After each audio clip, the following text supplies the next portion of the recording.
Hello, everybody. Chris with Lore Spire here, bringing you this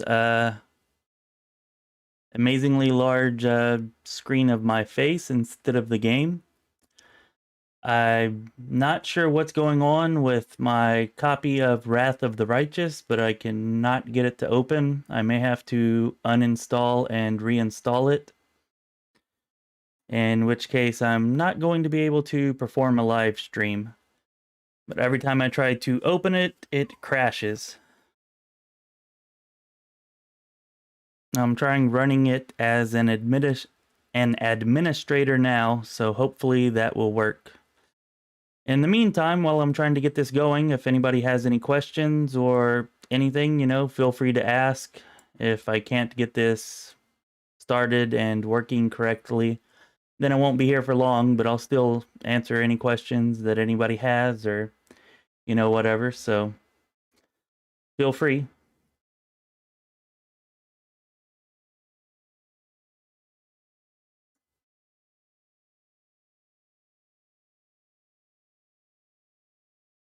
Yeah, running it as an administrator is not working either.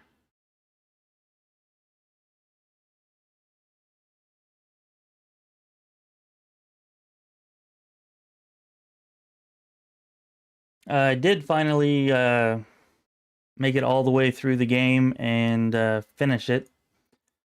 That bug set me back pretty good ways. The one that sent me back to having to restart in Chapter 3 after that last patch.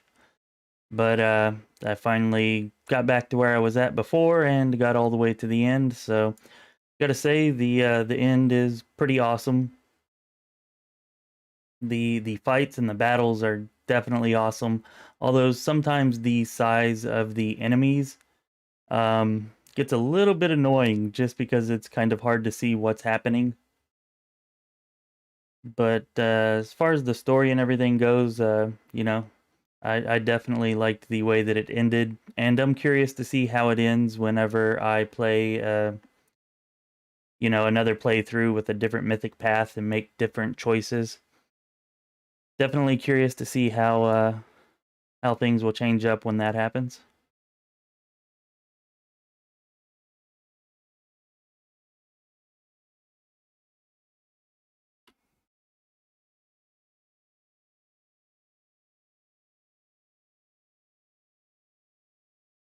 Yeah, Draith. Every time I try to open the game, it was just working an hour ago, and I closed it out to go feed my son, and came back to open it up for the live stream. And every time I try to open it, it just goes to a black screen, and then the black screen finishes, and the game isn't opened. It's like I never even tried to open the game. So I don't know. I think I may have to uninstall and reinstall the game, and I'm sure that nobody wants to sit through watching me do that.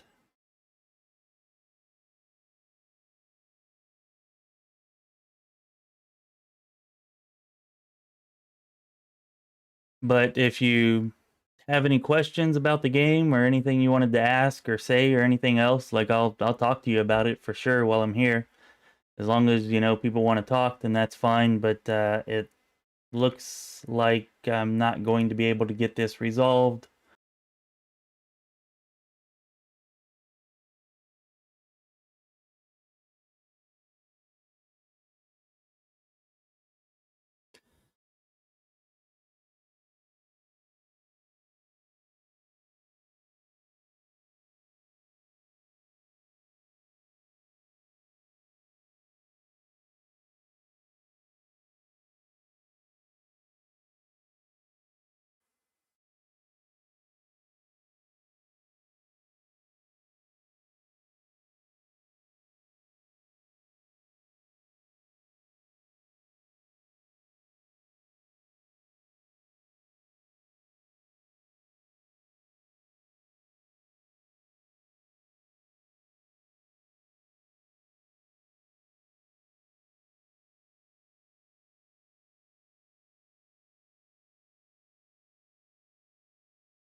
Alright, can y'all hear me now? I think maybe I have everything fixed, possibly, hopefully.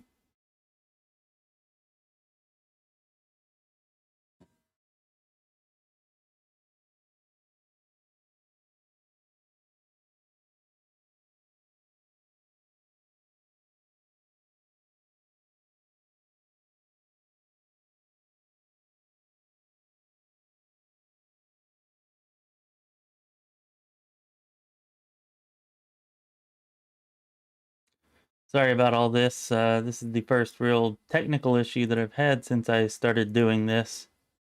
And I'm not sure what exactly was going on. It seemed like everything was messing up at once. But I think we're good now.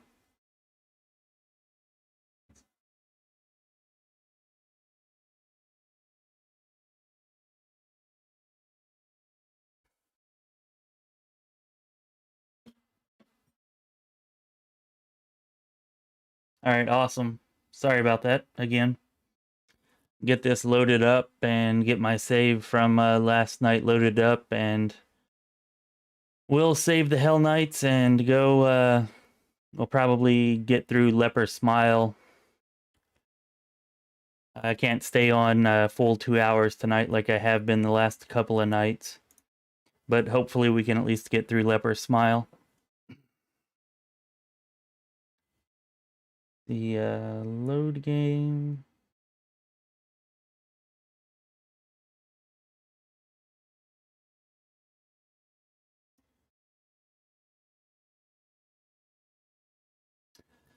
All right, good to go. Good to go.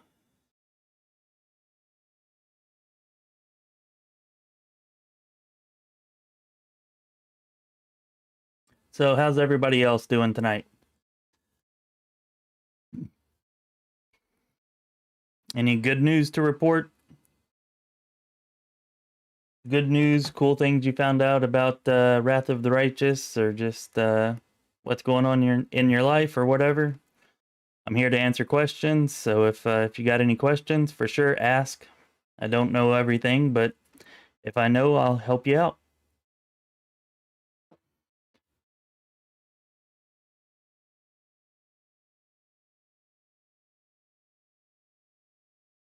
Okay, so here we are. I think I need to get everybody buffed up before we go down here. Or maybe I guess I already did that.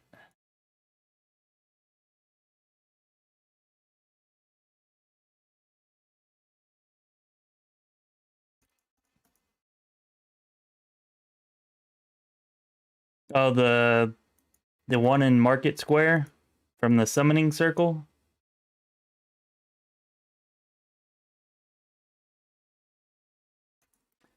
In this playthrough right here, Jurgen,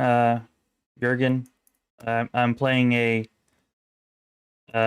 witch, an elemental witch with the winter patron that I'm gonna turn into a winter witch here in another level or two. I think level 6 I can do it. On my main playthrough that I've just been playing on my own, and that one I've been a Steel Blood Rager. The one where I finally completed the game with last night. Or yeah, last night.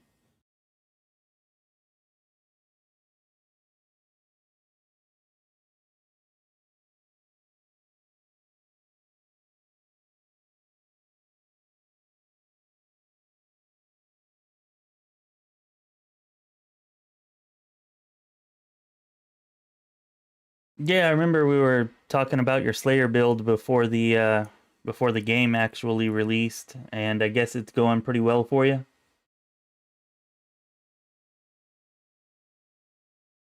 And congrats on beating the Varrock there, Random. You got to be getting pretty close to getting to the Great Garrison now then, huh?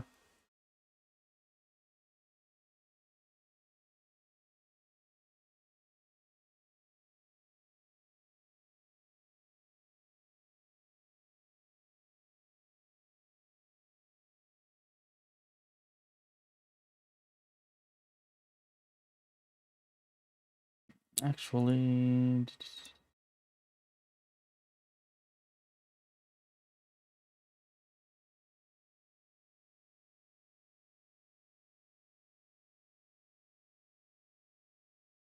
yeah, the Slayer is definitely an interesting choice.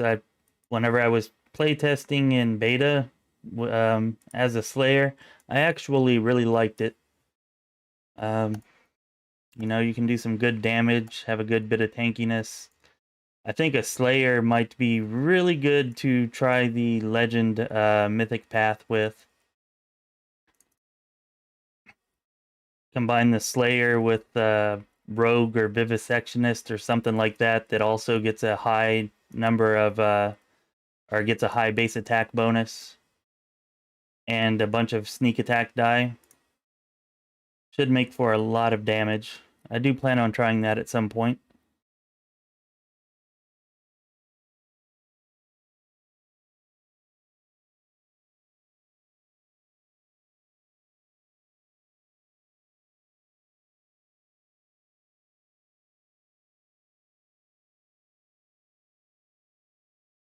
Uh, well, Jurgen, I mean, just about all the classes that I've played, I think are good. I really liked my Oracle Angel combination. You could do some really nice spell damage with that. That was in the beta. I haven't played it since the game actually released, but I'm sure that it's still a lot of fun and can do a lot of damage, even now with the release.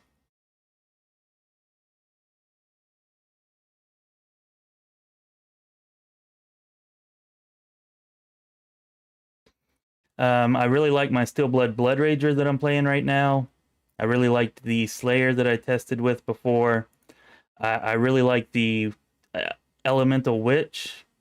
It's a really good class, especially since it leads into Winter Witch really well. And I really like the Winter Witch. It's a little, the Witch is a little low on cold damage spells, which does kind of suck. But after you do get Polar Ray, you can get some really nice damage with a Winter Witch.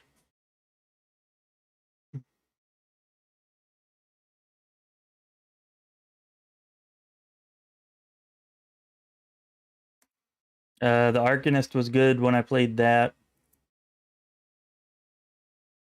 I mean, I haven't really played any classes that I don't like, I guess. I mean, the classes that I didn't think I would like, I've avoided those, so I haven't really played them.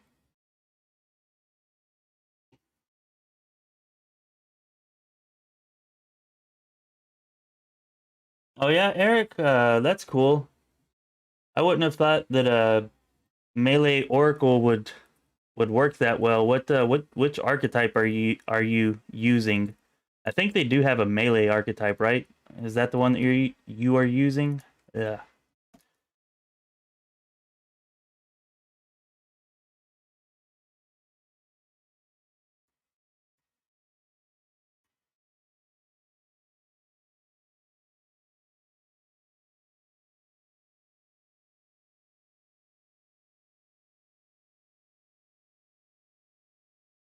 Oh, I hate it does this every single time.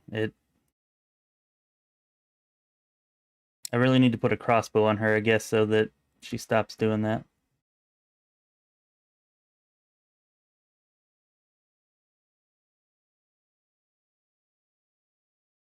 Yeah, Jurgen, I mean, I don't know. I feel that way about most of the melee classes. Holy crap, why did y'all just run in there like that? Definitely wishing I had a turn-based mode on right about now.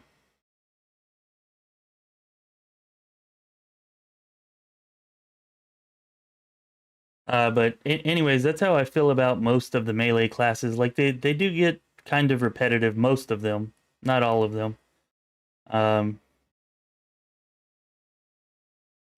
but I do prefer playing casters most of the time, or at least like hybrids, if not pure casters, just because I find it more interesting, the combat more fun.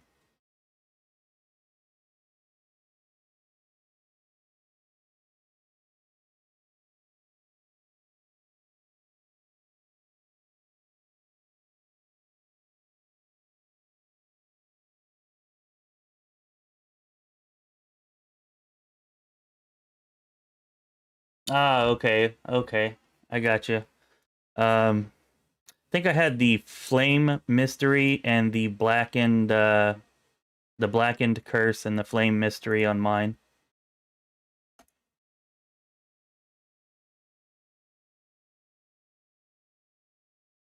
And I don't remember the Revelations. That's been kind of early in the beta, or not early in the beta, I guess, but like midway through.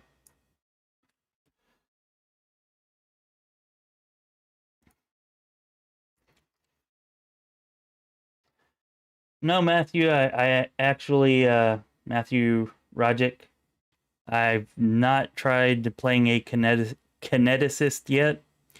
I did play one in Kingmaker, and I know that that they can be pretty strong, and I expect that they're probably even better in this game, at least from what I've heard. But I haven't played one in Wrath of the Righteous.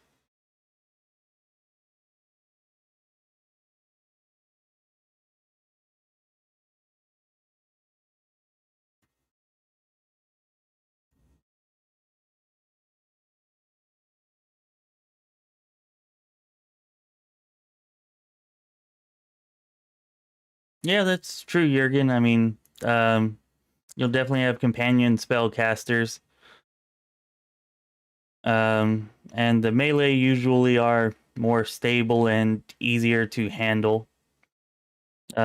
I guess it really doesn't matter as far as combat goes which class you find the most fun because you're going to have an entire party that encompasses a wide variety of classes.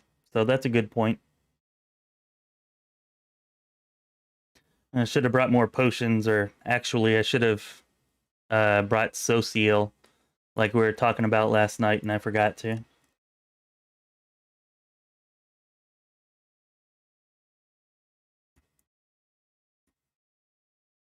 Well, ask and ye shall receive. There are a bunch of potions there.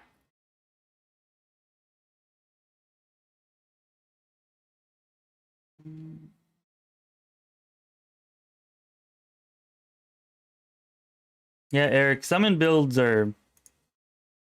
I mean, I like pet builds too, but I prefer summon builds actually. I don't know. It's just more fun and less to worry about at the same time.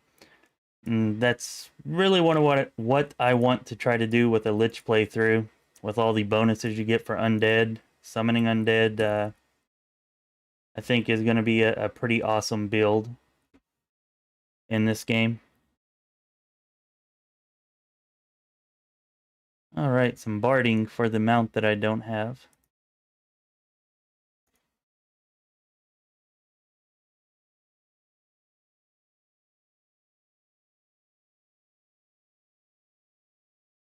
Yeah, the Jurgen, the kineticist is pretty involved. Like it's definitely one of the more difficult classes to understand. Not that it's really that hard, but you do have to go through, read everything, commit it to memory. I mean, it's been a couple of years since I actually played mine, and I do not remember all the specifics for it. It does take a little bit of learning, but definitely strong once you get it. And there are a lot of like utility items in this game, necklaces and bracers and belts and whatnot that directly increase the damage from your kineticist abilities. So I would imagine that they're definitely strong in this game, especially once you start stacking those items up.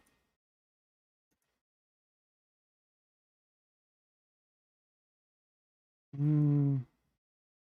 Where's the cave at? Is it over here? Yeah, okay. This way.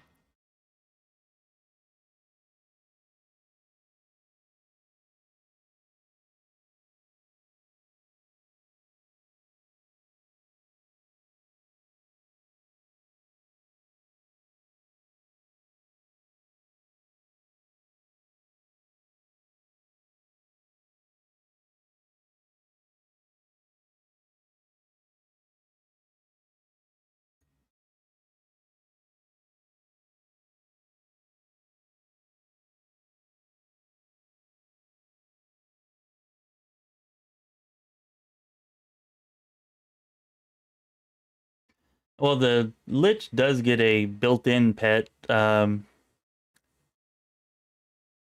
At Mythic rank 3, so right at the end of Act 2, you would get the skeleton. It's not actually a pet, it's actually a little better than a pet. But you would have to make it to that point first without a pet if you were just going to rely on that one. Or the champion as your pet.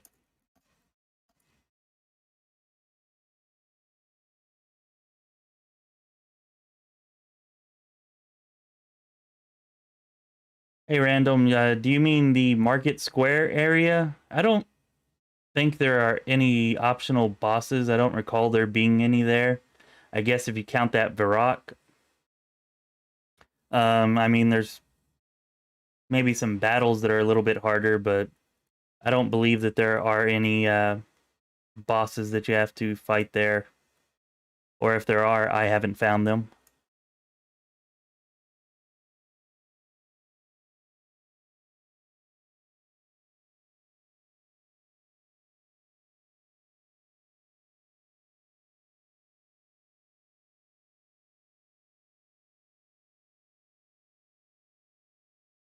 Well, that's what I just finished the game playing as last night. Jurgen is an Azada.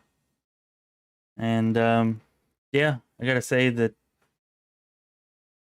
the Azada, the mechanics of it at least, they do not disappoint. Like you should get plenty of bang for your buck, plenty of power with that path. Hmm.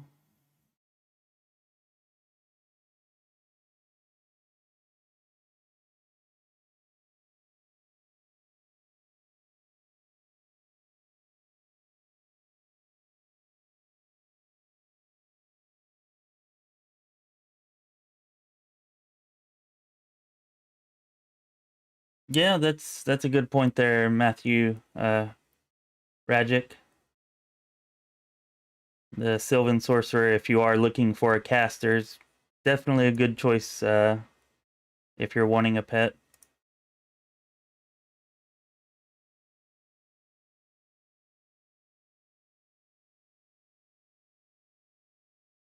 Hey there, 3D. Good to see you. And welcome back, Matthew Daily Delay. We've got two Matthews in here now. That's why I'm saying the whole thing.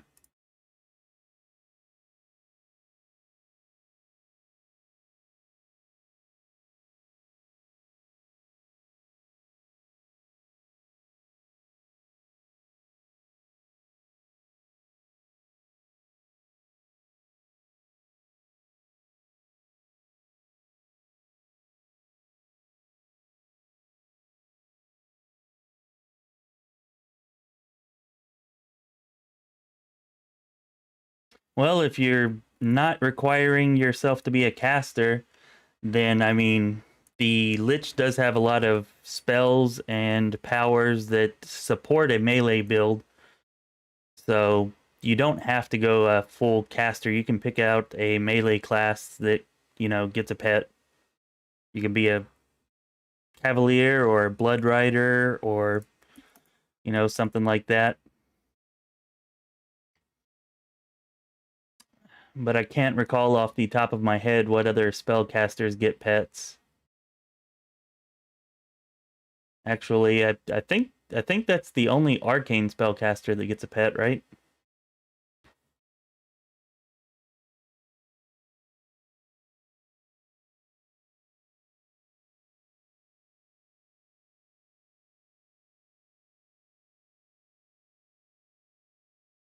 Okay, where did Regal go?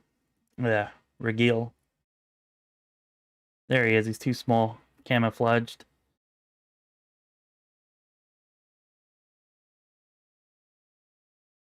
Oh no, it's fine. 3D. I mean, no need to apologize.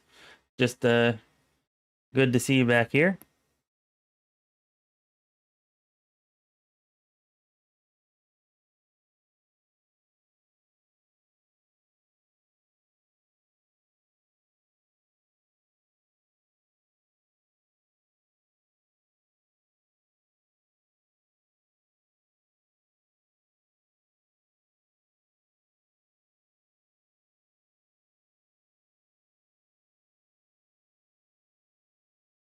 Yeah, I mean, that should work there, Eric, as an Azada. And the crowd control buff definitely plays into it really well. Um, I mean, debuff should be fine too, especially if you're taking the magic enhancing superpowers.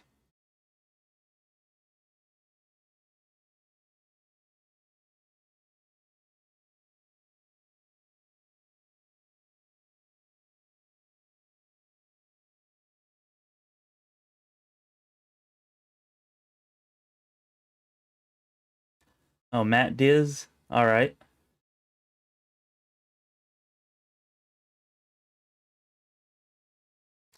I I'm not aware of who Jason Bullman is, but I'm guessing he's a pretty popular streamer.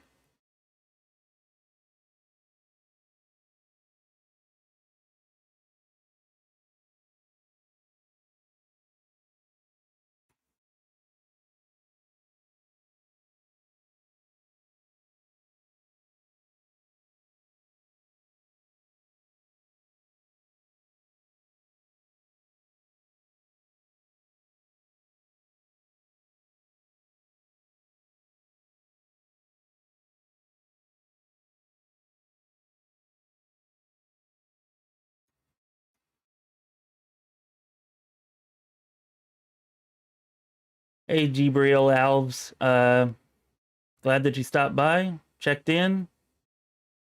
Yeah, I'm gonna have another video coming out tomorrow. I kind of got caught up in a football game today, you know, the NFL openers and all. And then after that, my son was being kind of fussy. He's cutting teeth, so I wasn't able to get it all finished today. But you can expect another one tomorrow.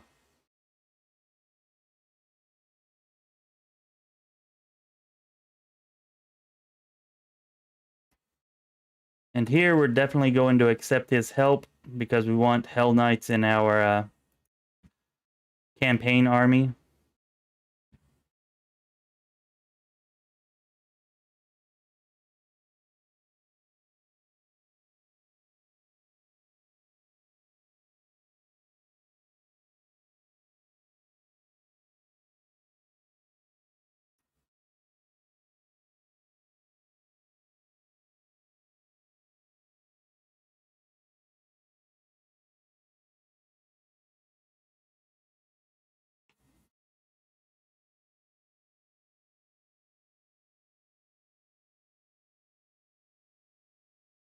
Hey, 3D.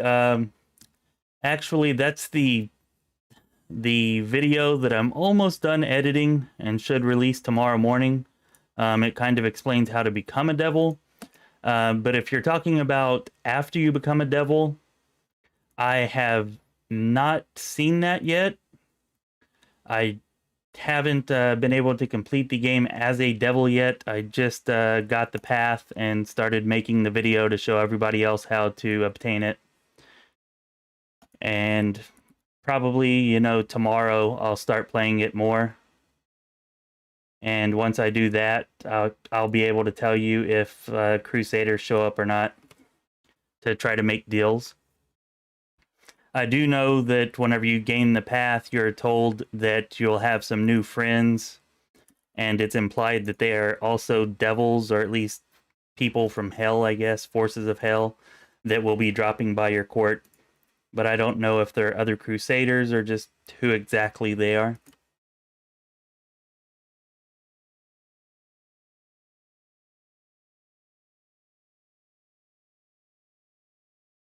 And if you're talking about before you actually become a devil, while you're an Azada, you actually get a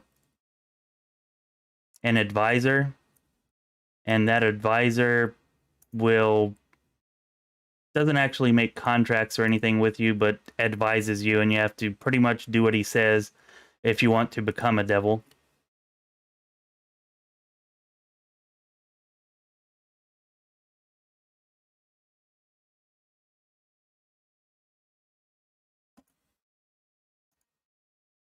Oh, that's cool. Thanks, 3D. I did not know that.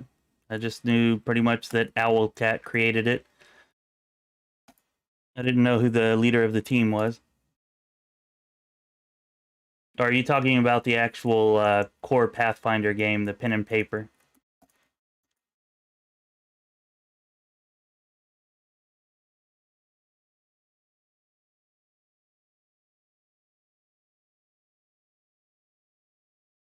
Hey, Carthegian. I've not played a Hell Knight. I don't have an interesting build for it that doesn't include Armiger. I might create one after I get these last couple of videos out that I'm working on now. I'm going to start making build videos, and there'll probably be one on a Hell Knight, but I haven't really looked into it yet to be able to say that I can give you any good advice on a good Hell Knight build that doesn't include Armiger.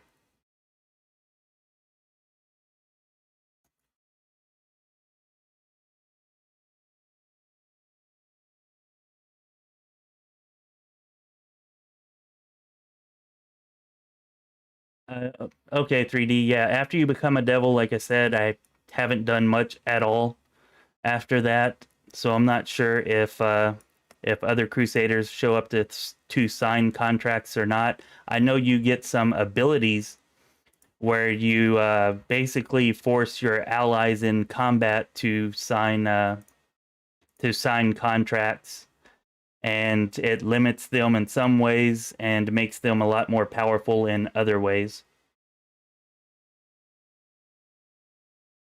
But I should be able to have more information for you on that Thursday, because that's when the next stream is going to be, is on Thursday.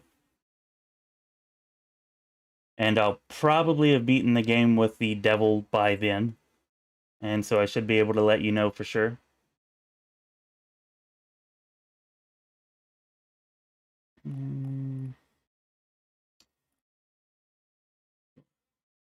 We don't really need bestow curse. We have exhaustion.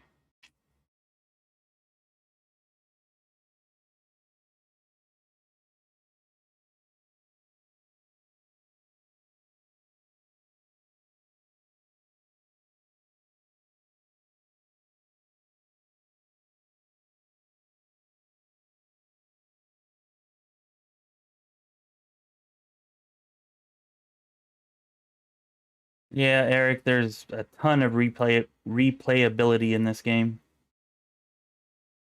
Like it's nuts. I mean, I played like, I think Steam clocked me in at almost 1,000 hours in the beta, and I've been playing pretty much nonstop since release, except for work and taking care of the kids. And I'm sure I don't know half of the stuff that there is to know in the game. Certainly don't know anywhere near half of what there is to know about all the classes and builds, because there's a ton of those.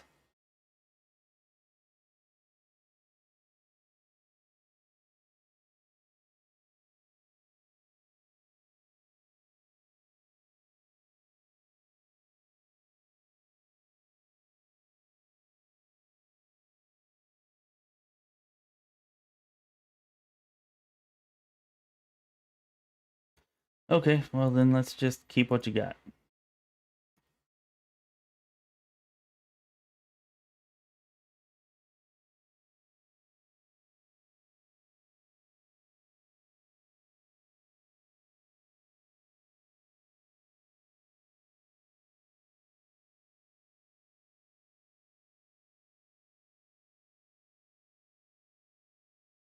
I wouldn't know there, Woolly Ram. I haven't played any of the newer Pathfinder editions.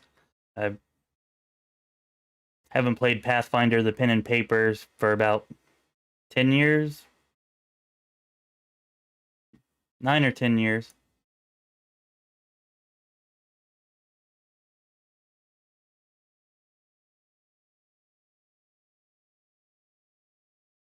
Hey, thanks for stopping in, Jurgen.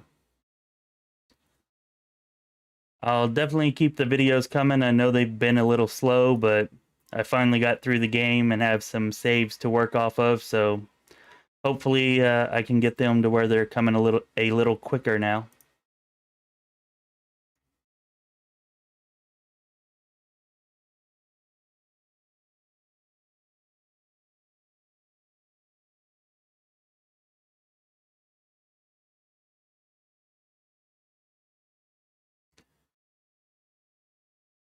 Hey, Carthegian. I haven't tried that as a Hell Knight or a Paladin, but I know that I did try an Intimidation build in beta just to kind of test out, and I was, I don't know, I was not very impressed with it. I felt like it was better in Kingmaker. It just didn't seem to work very often. And, and whenever it did, like you could intimidate them, use your demoralizing shout and get them shaken or whatever.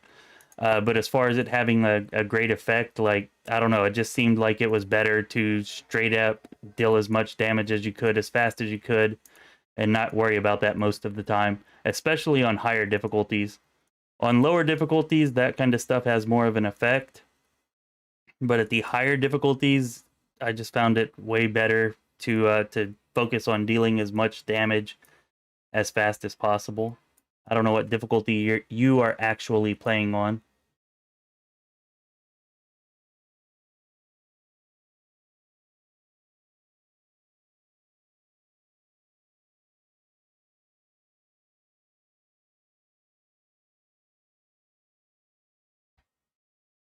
What do you mean 3D? Some of those contracts, that's a lie. There's only one contract that makes no sense to you. Did I miss something?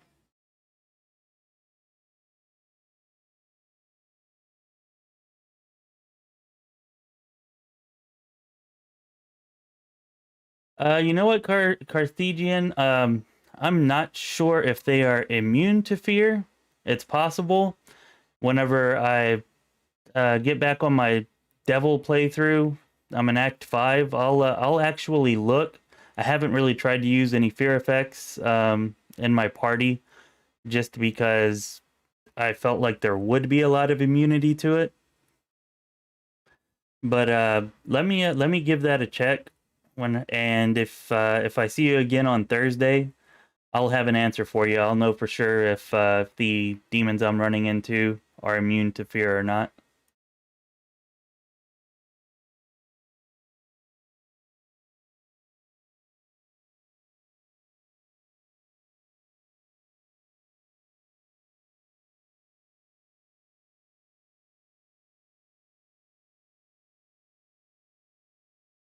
Yeah, I'm not sure 3D. Are you just talking about like the contracts that the devil, have you seen a video explaining these contracts or something?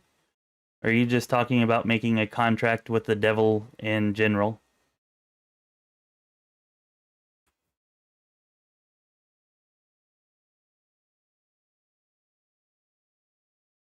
Oh, that I do not know. I haven't actually gone through them and looked at them closely.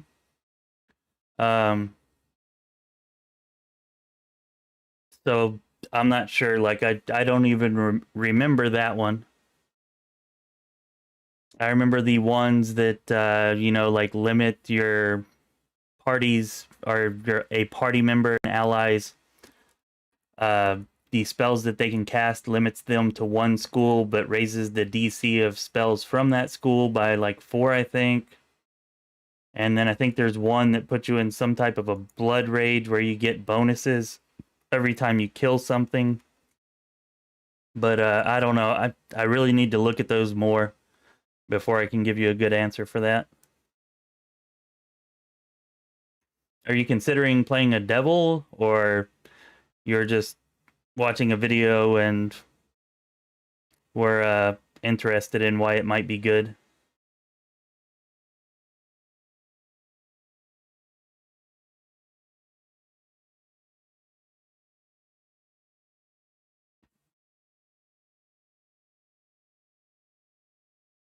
I don't know if y'all know this, you probably do, but if you find the acting troop here in every act of the game, then when it, well, in the first 4 acts of the game, then whenever you get to Act 5, you'll get to see them put on a play. I think it's Act 5. And you get an achievement for it.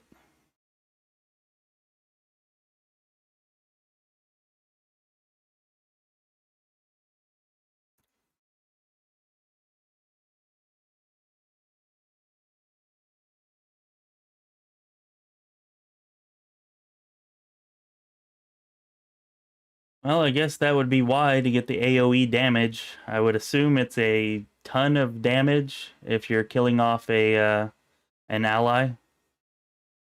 I mean, especially once you get to the higher levels, it's not that hard to resurrect somebody that's well, no, I guess actually that would be unconscious, huh? Yeah, if it's outright killing them, well, you can still resurrect them. So yeah, that might not be the most terrible thing if it's a lot of damage.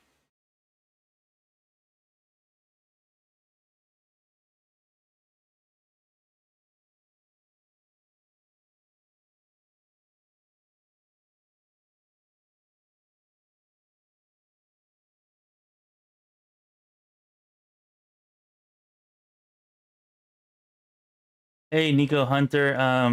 I've not actually seen the final transformation for the demon yet.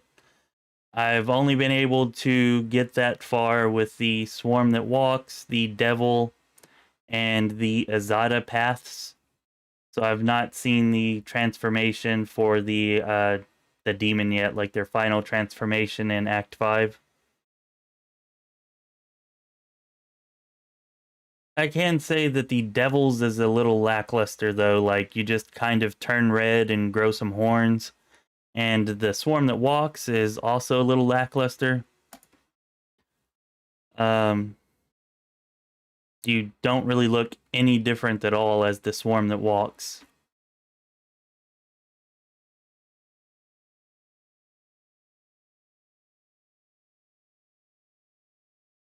And as an Azada, actually, you get to choose from. You can either continue to look the way that you already look, or you can choose like a male or female version.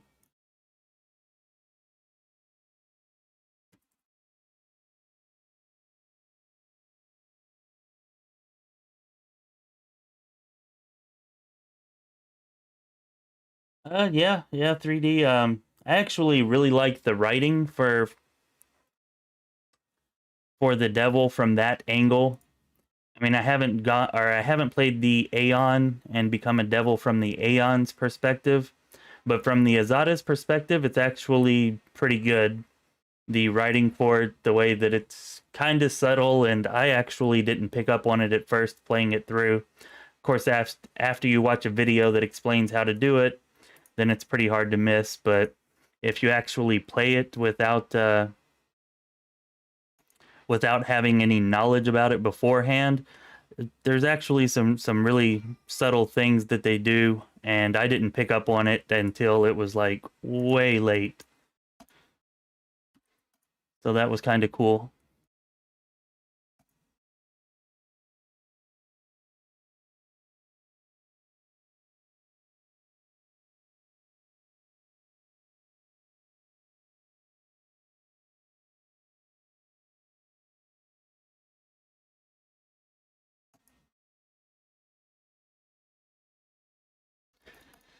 Okay, we're back here. We rested. There we go. There's Ember being Ember.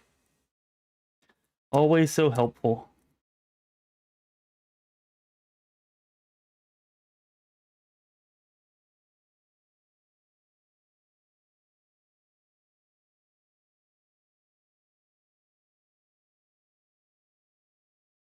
Hey there, Nico. Yeah, which storyline I like the best so far? Oh, I think I like the Swarm That Walks storyline the best so far, but as an Azada, I don't like the writing for that very much.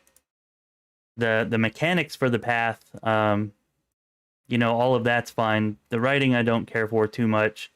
But as an Azada becoming a devil, like the writing there is definitely better, and that's a cool angle. And then the Swarm That Walks really surprised me once I actually became a Swarm That Walks. Like the turn that the writing takes, I was not expecting, and I'm always a big fan of being surprised. So that was pretty cool. They did good there. And I really like the Aeon's writing, but I've only played that in beta, so I'm not sure how it all pans out. But that one could be my favorite once I do my complete Aeon playthrough.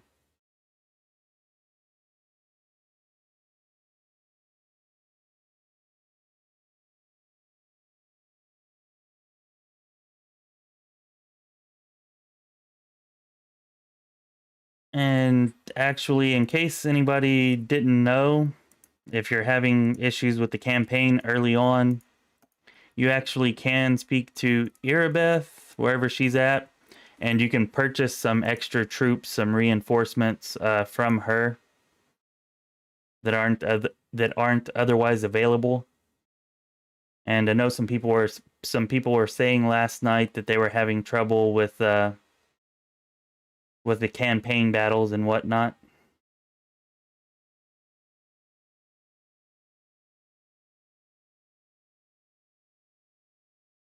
Oh, and don't forget to tell her that you found her scabbard.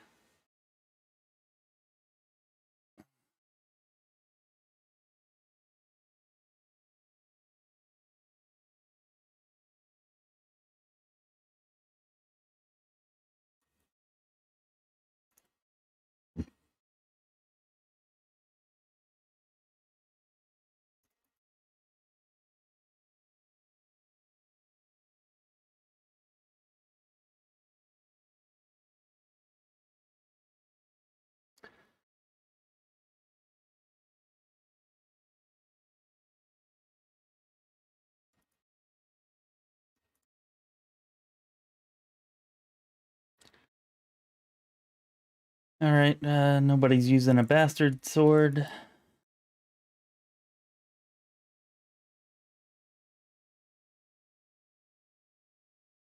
And you know what else I actually found out that I did not realize and did not think of, but it was kind of obvious? There's actually another final uh, transformation or upgrade for the sword Radiance at almost at the very end of the game. I guess it would be like at the very end of, yeah, close to the end of chapter 5. And it actually gets up to a +6 bonus there once you enhance it that last time.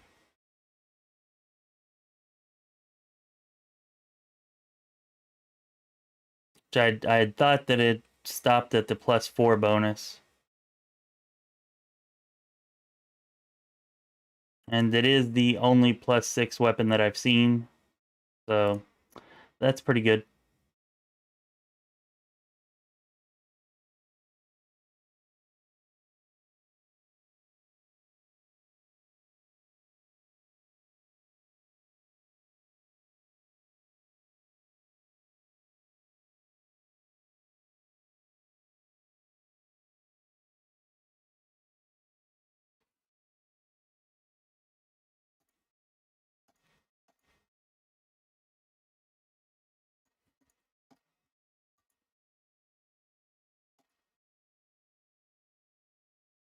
All right, let's get out of here.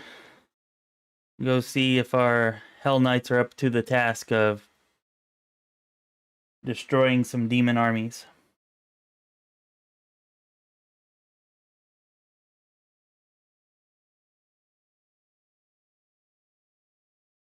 Hey, Wooly Ram, you can get him to where he's giving up to +5 bonuses. And there will be a lot of other abilities that are added on top of that. I mean, even whenever you first get him, you're actually getting multiple abilities from Finian.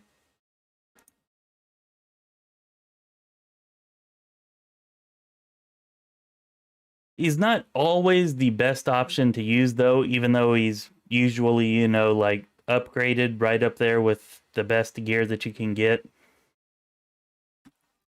Or at least a lot of the time he is. But sometimes he'll have weird abilities that make him not the best option to choose.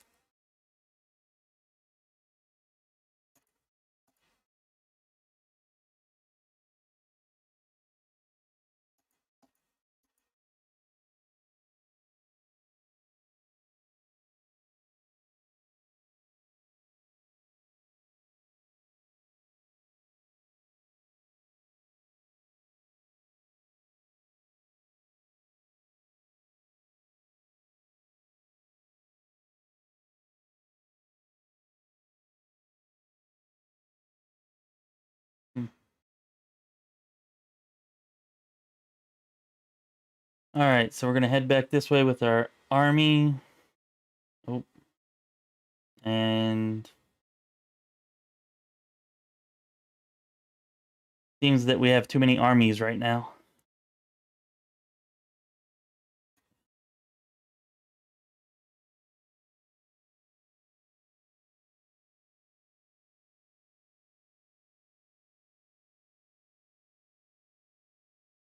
Hey, so what about you, Nico? I haven't really seen you around here before. What are you currently playing?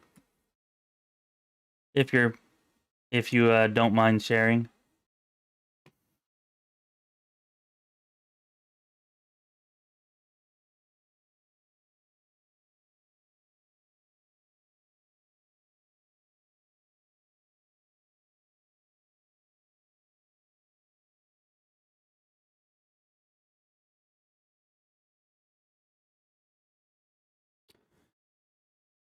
Let's trade that for the 3 archers. Those aren't going to do much. We'll send those back to camp. And these, I believe, are the reinforcements that we bought from Irabeth. As you can see, it's a pretty good-sized army that you can get for 7,500 gold. And using this, we should be able to pretty much just make a straight line for Dresden and get there soon enough to get the quick and efficient achievement for capturing Dresden quickly and efficiently.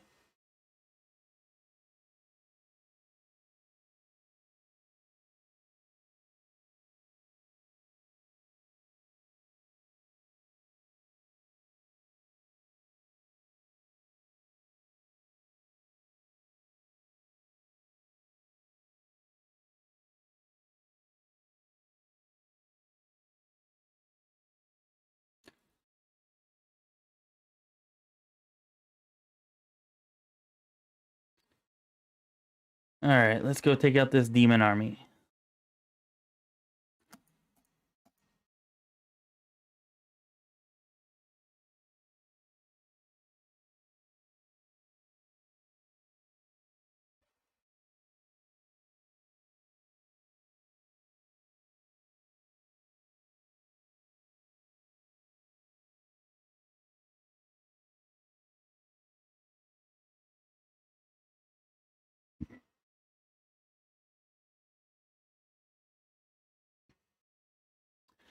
Nice, nice. 3 builds at once. Just couldn't figure out what you wanted to play, huh? I used to have that problem a lot with Pathfinder Kingmaker.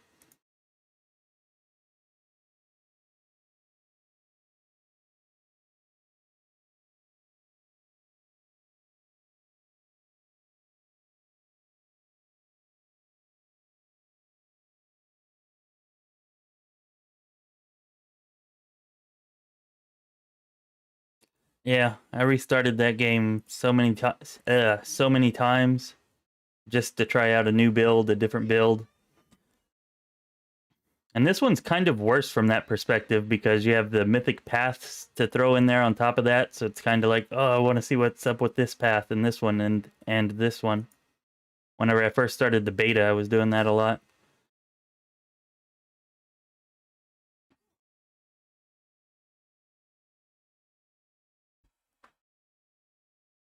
So which one's your favorite?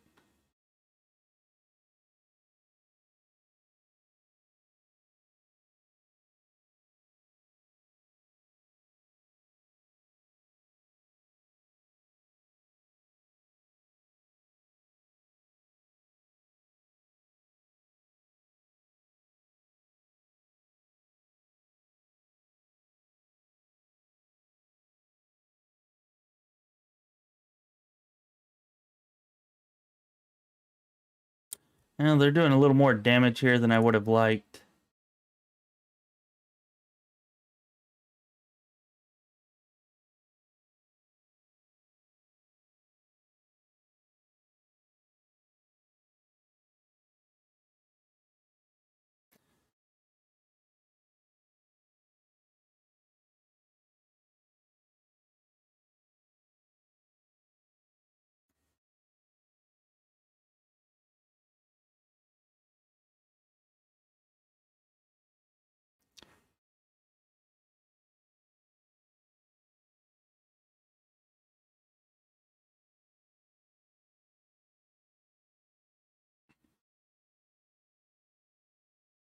Yeah, that's probably the order I would pick them into. I don't know, I might take the Scoundrel first.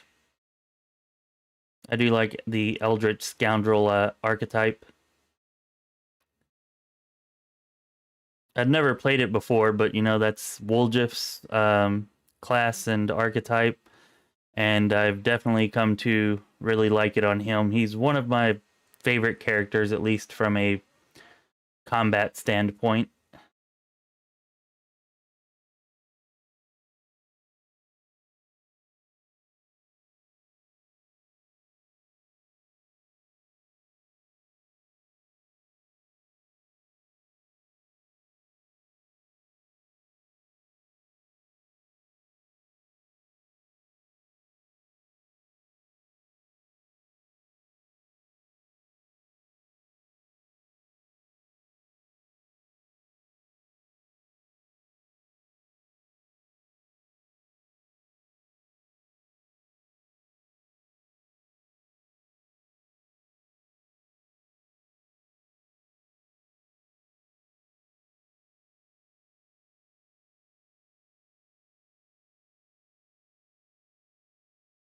Yeah, I like I don't know, it seems like most people want a min-max build. And it's usually what I suggest just because that's usually what people want. But I like a good role-playing build. And you can see that like if you look at my trickster guide video, or not guide, but my trickster build video for Nima the gnome. Um, you know, go into backstories and everything, and kind of what I pick all fits into the backstory. Because I like going at it from the role playing perspective whenever I'm making a build.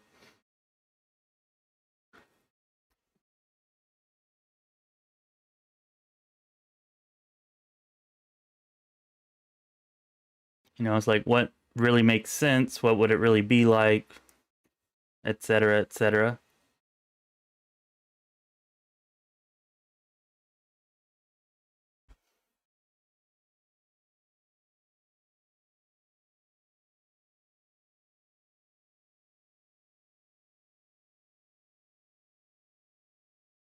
Mm.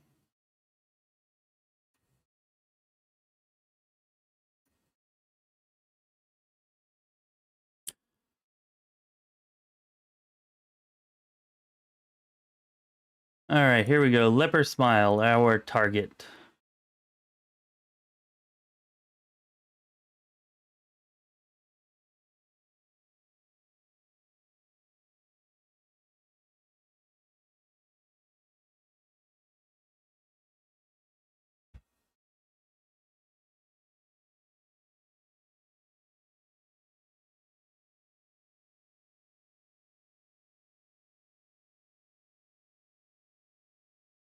We're gonna send.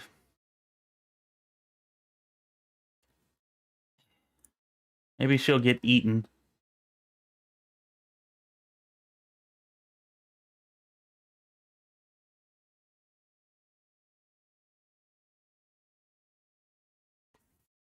Okay, so this is leopard's or lepers, not leopard. Leper's Smile, and as you can see, you come here through the story, so you can't really miss it. And this is actually the place where you're going to find Zacharias's wand if you want to become a lich, and you'll also find Terindalev's claw here if you want to become a gold dragon later.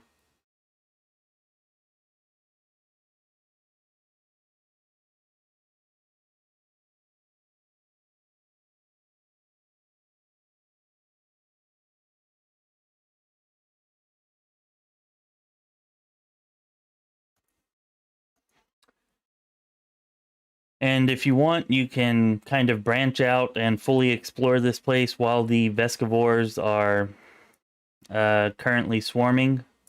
And if you do that, you can get a little bit of extra loot. But by doing that, you miss some other options to save some people. Or at least one person, I believe.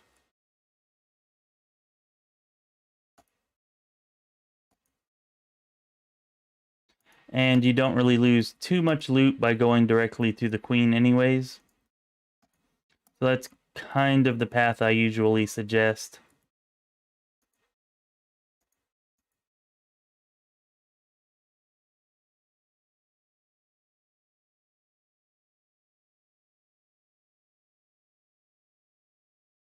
And right here you can stop to help this person. And we're going to go ahead and do that. I think there's... I'm not sure if it's I think it might just be an achievement, not a quest. But there's 3 different people that you can save. Only one of them is here. But anyways, if you save them all, then you get an achievement for it, I believe.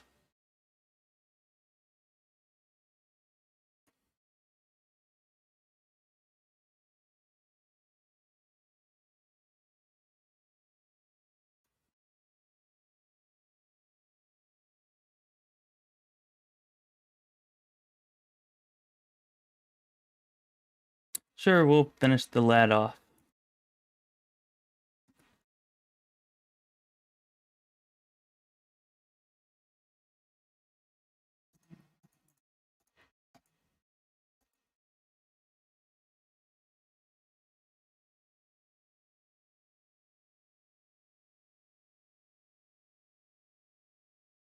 No, Wally Ram, it really doesn't. The Lost Chapel is almost exactly the same, whether you help the Hell Knights or not. The only difference is what happens with Regal and Irabeth. Like, the story will change a little bit for those two, because you won't have Regal in your party. You won't have met him yet. So the story will change a little bit for them. But as far as how much combat you have to do and everything like that, it's exactly the same. I've not seen any difference in whenever I've done it either way.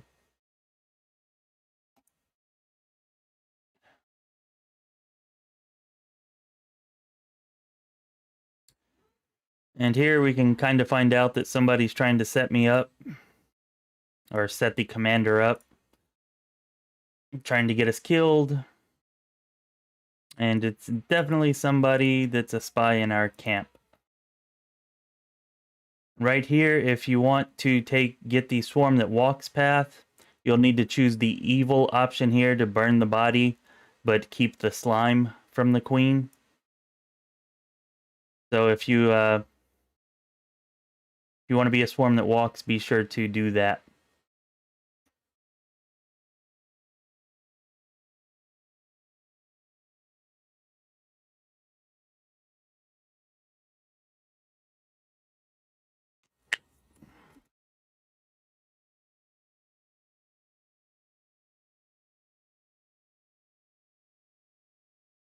Yeah, I'm alive.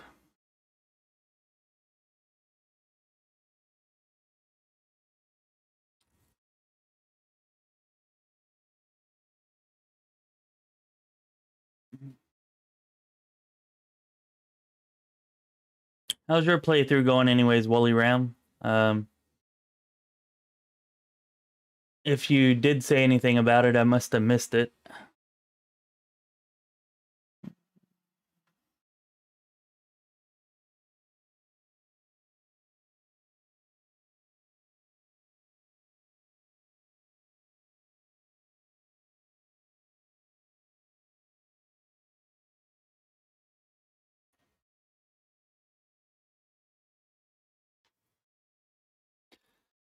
Okay, so once you kill the queen and you go through that little dialogue conversation option, you can go around, collect all the loot that you missed while you're trying to get here. And if we go into this crevice here, we can go ahead and pick up the wand and Terendilif's claw that I was talking about earlier.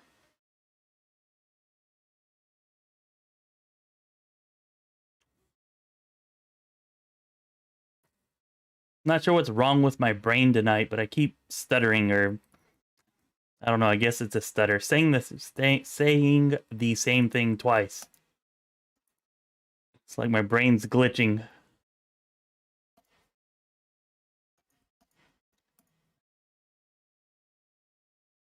So if you head down this left path here, it's the only area of the cave that will have undead.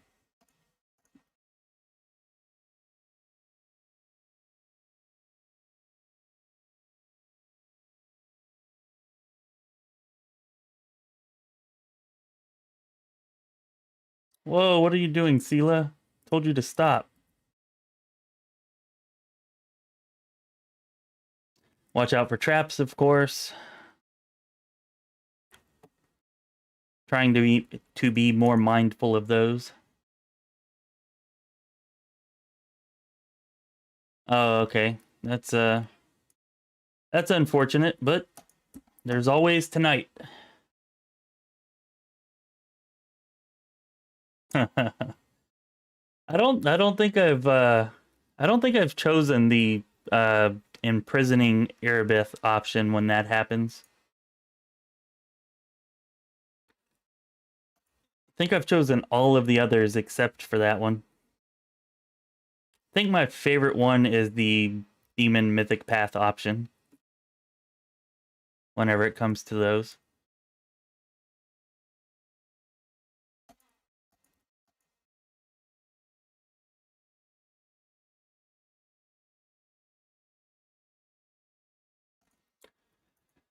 All right, and there's actually a lot of loot in this area of the cave. A lot of good stuff that you'll want to pick up, so be sure that you search it pretty well whenever you're here.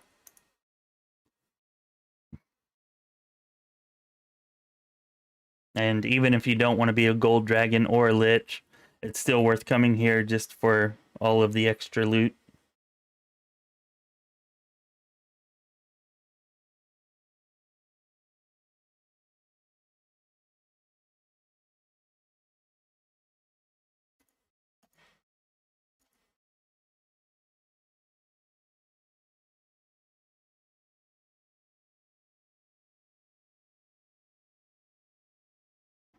We just get a pretty good belt there, I think. Yeah. Not good, but definitely better than no belt.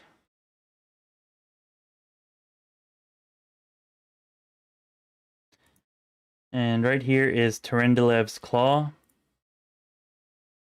And even if you don't want to be a gold dragon, you may as well pick it up while you're here.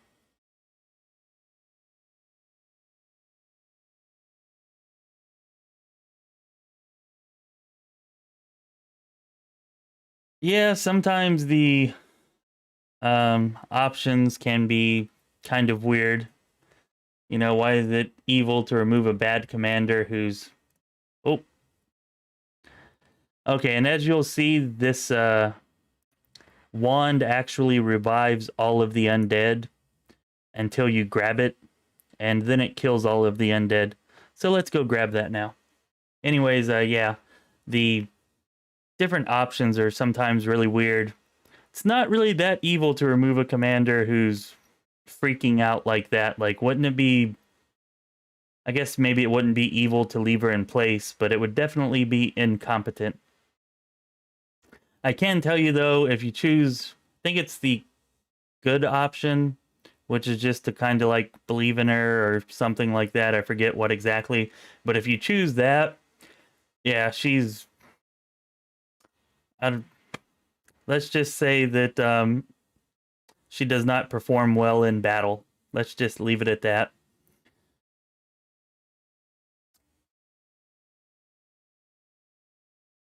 I'm going to reach out with my mind.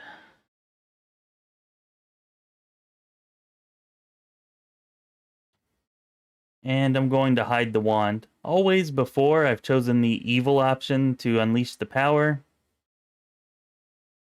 I want to see what happens when I choose this.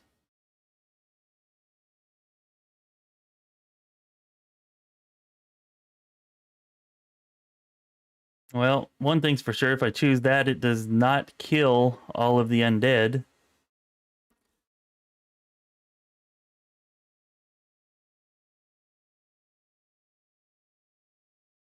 But does it stop them from reviving? Hopefully. Okay, good. At least it does that.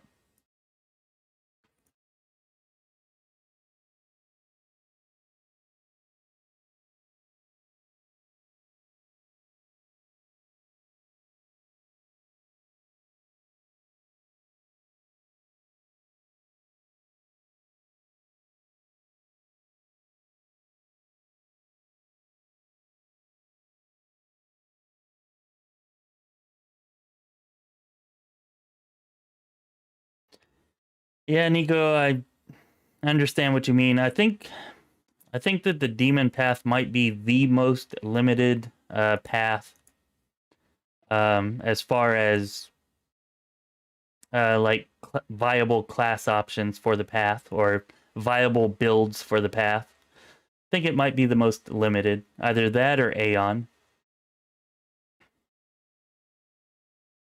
Uh, I have heard, or I've seen people on forums talk about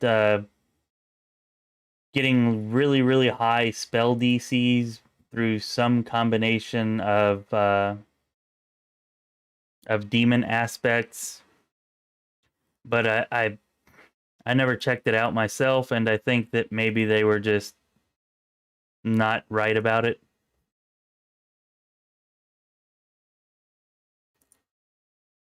You know, maybe they were just theory crafting and they were wrong, or I don't know. I like I said, I didn't actually check it out, so maybe I'm wrong, and maybe it is possible to build a good demon spellcaster.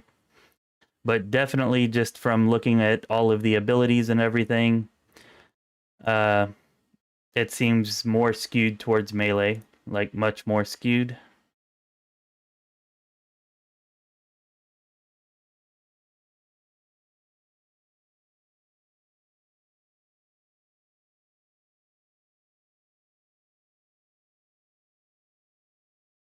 Even the spells are really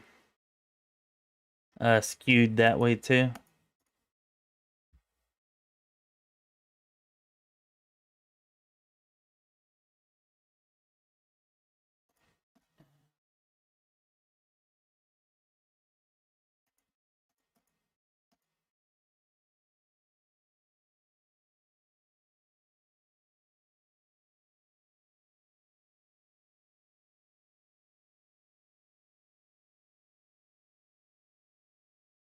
All right, well, we got the wand, we got Terendilev's claw. Felt like, oh, okay, here we go. Probably in one of these boxes. Thought there was something we were missing. Hmm. Did I did I pick it up already? Mm,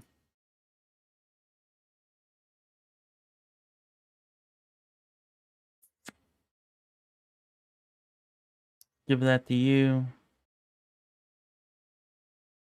Oh yeah, the rapier. That's what I was thinking of.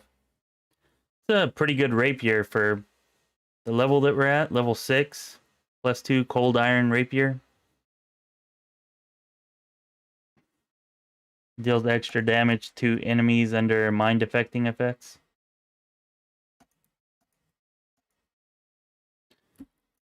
Pretty good for level 6.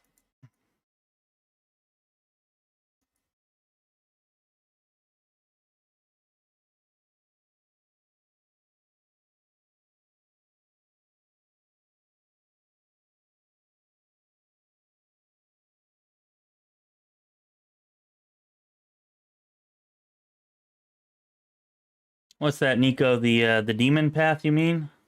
Working well with Scoundrel Trickster?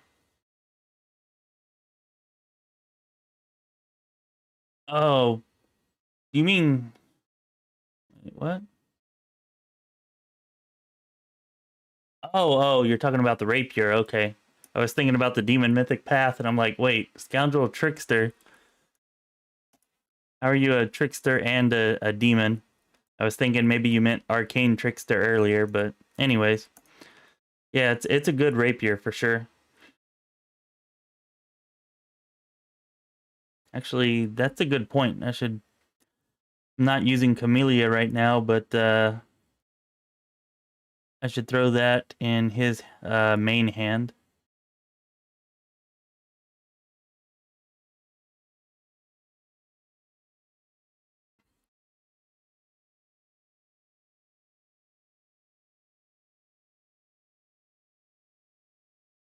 Oh no, it's not your fault. I'm just, playing the game and, kind of scatterbrained right now anyways. And I didn't put the two together. I should have.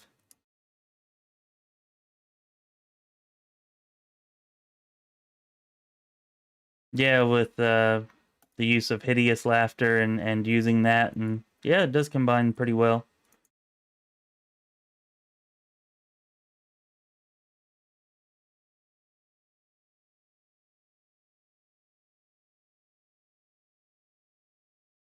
So I don't think that there's anything else in the cave that's of particular interest. There's just some loot, but I don't think that there's even anything that's especially good. You may as well finish it out for the experience, I guess, but I don't believe there's anything left for us to find that's exciting, I guess is what I'm trying to say.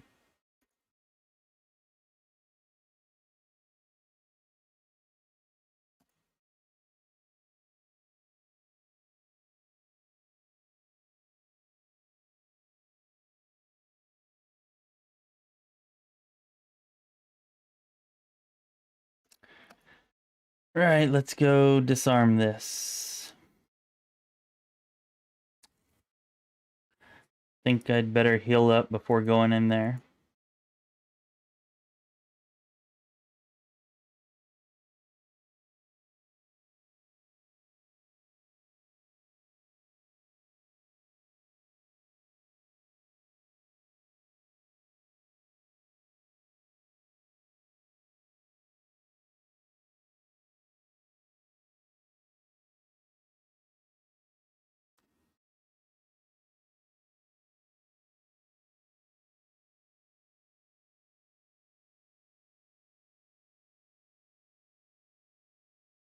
These things look really cool, these hunter retrievers. They're not as strong or awesome as they look like they should be. They definitely look awesome.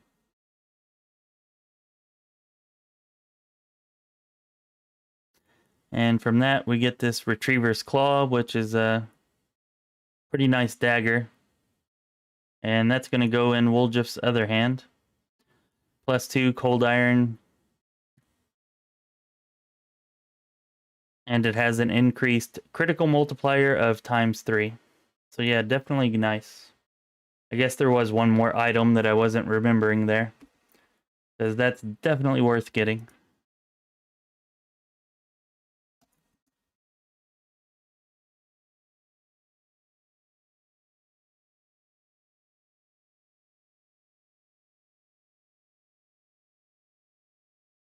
Hey Matthew, yeah, if your inventory is getting full and you're away from camp, like out adventuring, then just drop the stuff that has the lowest, the stuff that you don't actually need, that has the lowest price to weight ratio. That's what I do.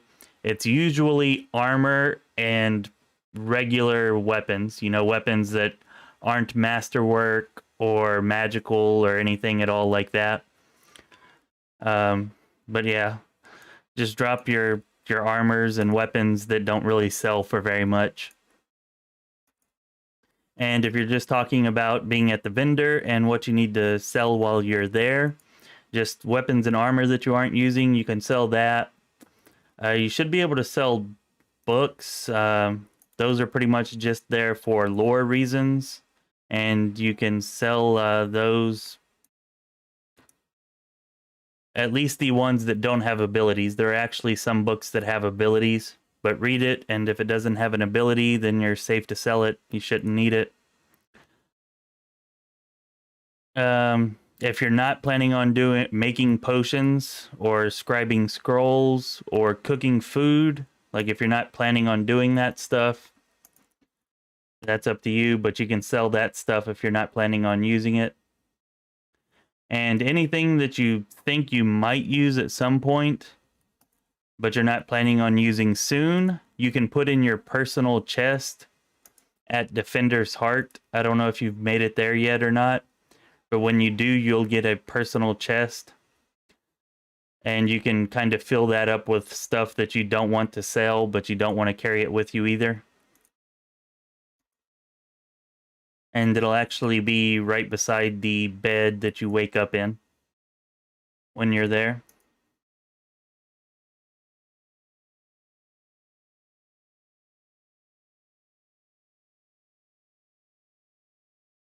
Hey Nico, different books have different benefits.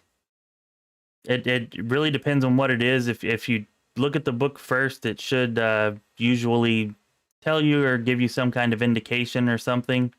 Um, but most of them, well, I guess for the ones that give you like stat benefits, because some that do that, like they should have an indication if you read them. If you're just talking about books where you learn a recipe or like learn how to scribe a new kind of scroll or something like that, uh, then it should tell you what they're doing. But other books, they will give you bonuses to your stats in some cases. In some cases, they'll open up new decrees that you can research whenever you're in campaign mode.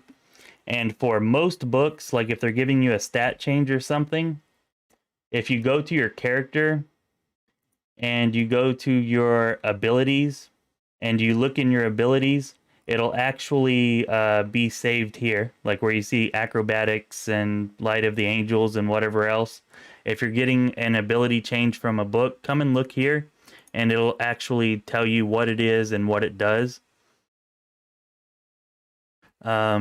So yeah, whenever you see that, if it's not a recipe or something like that that you're gaining from it, come and look here and it'll probably tell you. It should.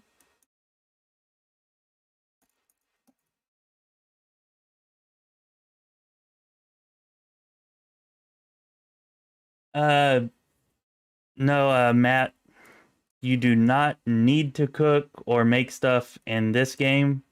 There are benefits to it, although from what I've seen, they're not very large benefits. In Kingmaker, the cooking was more beneficial, I feel like.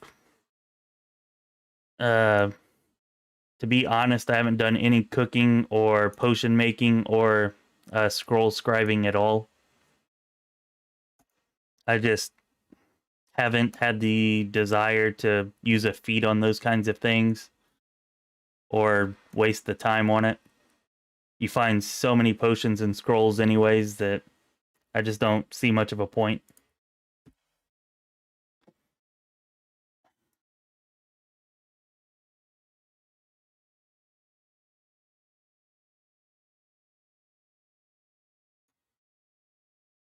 Although I could, as I'm saying that, I could use some health potions right now.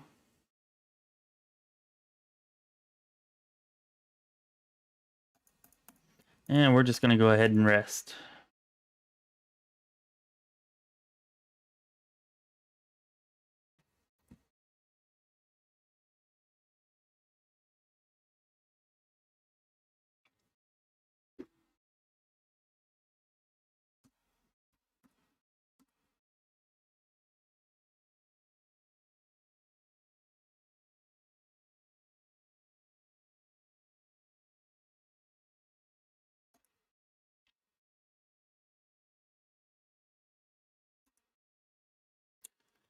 Alright, this here should be the last little bit of the cave.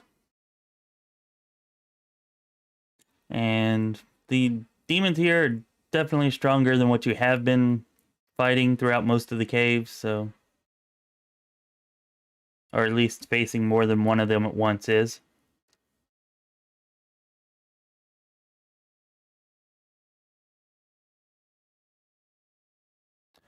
Which is probably a good reason for me to buff, huh?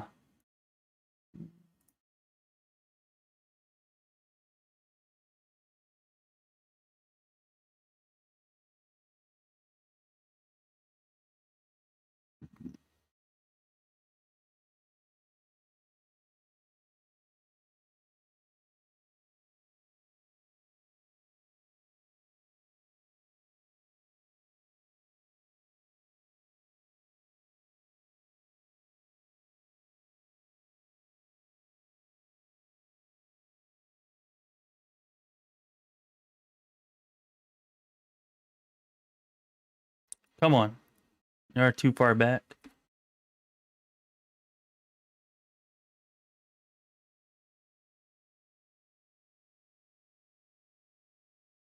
No, it was actually kind of weird in the beta because whenever you would um, play through, you would find camping supplies. And whenever, for the longest time, whenever I was playing through the beta, like I thought that you had to have camping supplies and rations to be able to camp because of that.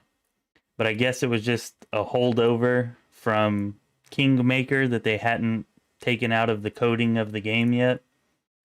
So I'd always be lugging around this camping supplies, thinking that I was using it while I rested. Kind of my own fault for not really paying more attention to the resting mechanics, but anyways, just thought I'd share.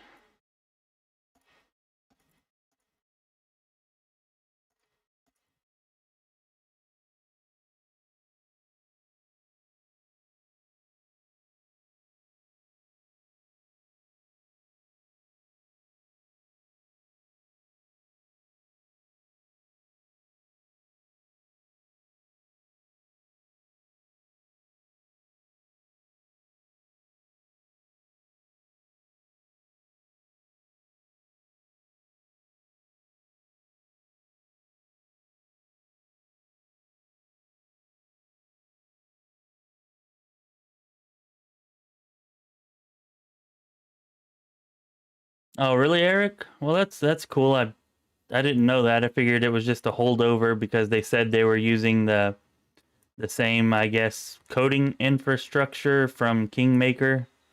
So I thought that they were just that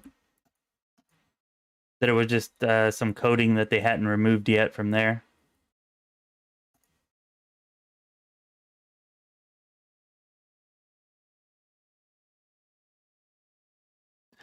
Gotta say, it's more realistic to have to carry around camping supplies, but that's one of those things like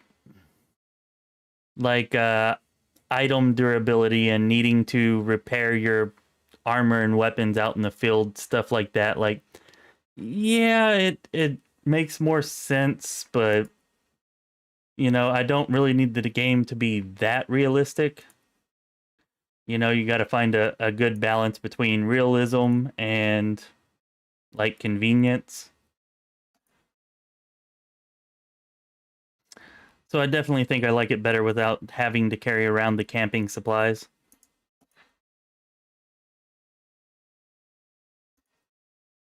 Although if I were playing the pen and paper, I would definitely prefer to have it.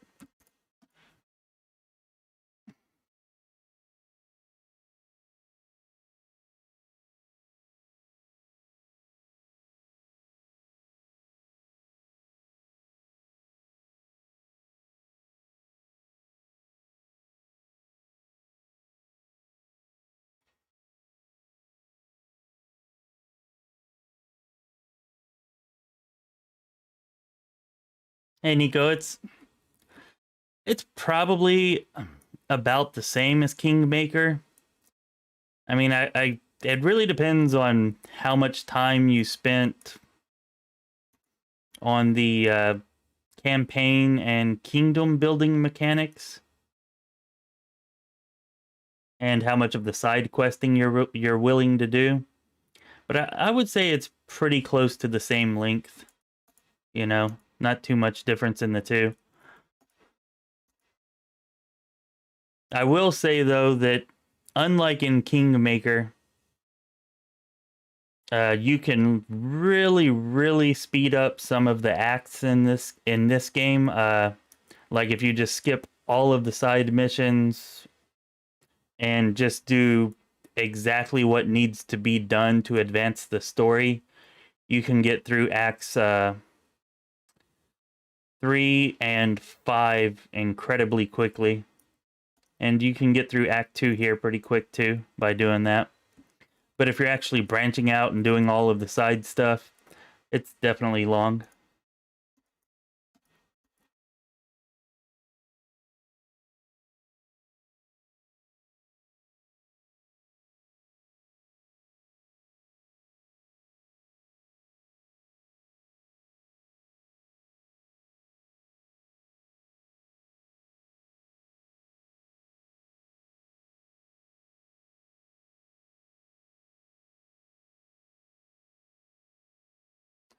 No, I agree that realism is kind of overrated for games like this. I do agree with that to a point. Like you need a balance. Like there needs to be a certain amount of realism.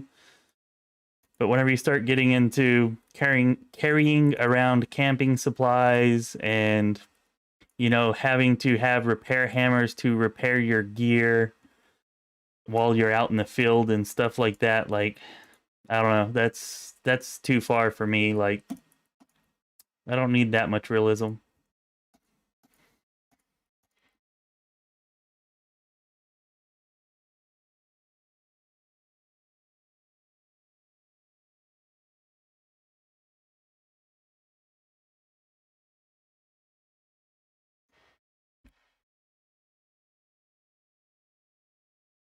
Yeah, that's a good one there too, Eric Wood. Yeah, if they forced us to buy and carry around arrows, which they kind of do with the cold iron ammunition, but that's just to help fight against demons. Um, so that's fine. I get that. But if you had to just for regular arrows, yeah, that could get annoying. You actually do find some other different types of ammunition later on too, like different kinds of bolts and arrows that can do different things, which is kind of cool.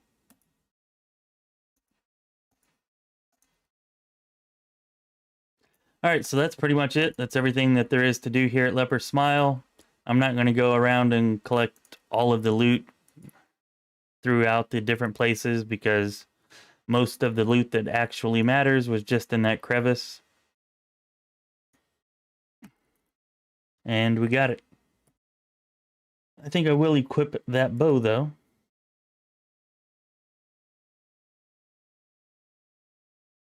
Nice. I did not remember this being here. I may have somehow missed this whenever I came through before. Or maybe I'm just getting too old.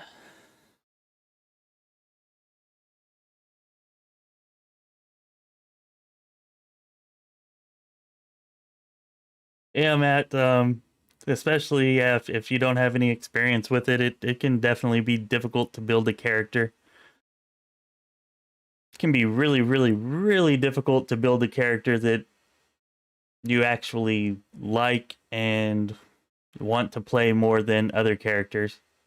Once you get to about level 4 or 5, you're like, oh man, this is pretty cool. But that other idea that I had, like, I think that would be cooler. And you got to go back and rebuild your character again, get to level 5 again. And yeah, it can be a vicious cycle that way. I think you restarted, what, 3 times now? So I definitely understand that.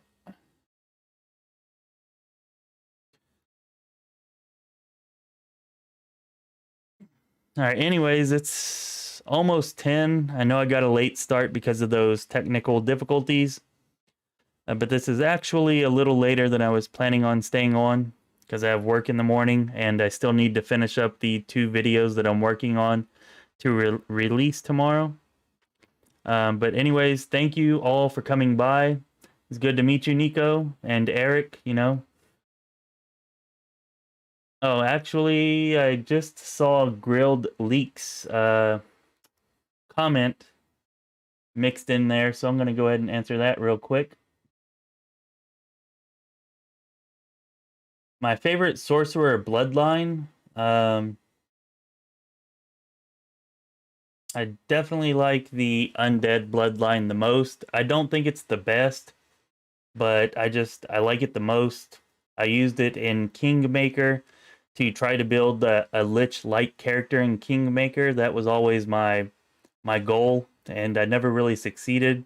At least not in making one that was as strong as I wanted. But you can make some pretty good melee sorcerer builds with the undead bloodline. So I'm going to go with that, Grilled Leaks. I hope you're still here to hear that answer. Anyways, thanks for coming by again. And I'll be back on Thursday at 8 p.m. or 8 p.m. Central Time. All right, so I'll see all of you then. Thanks for coming by. This has been Chris with Lore Spire. Be well, my friends.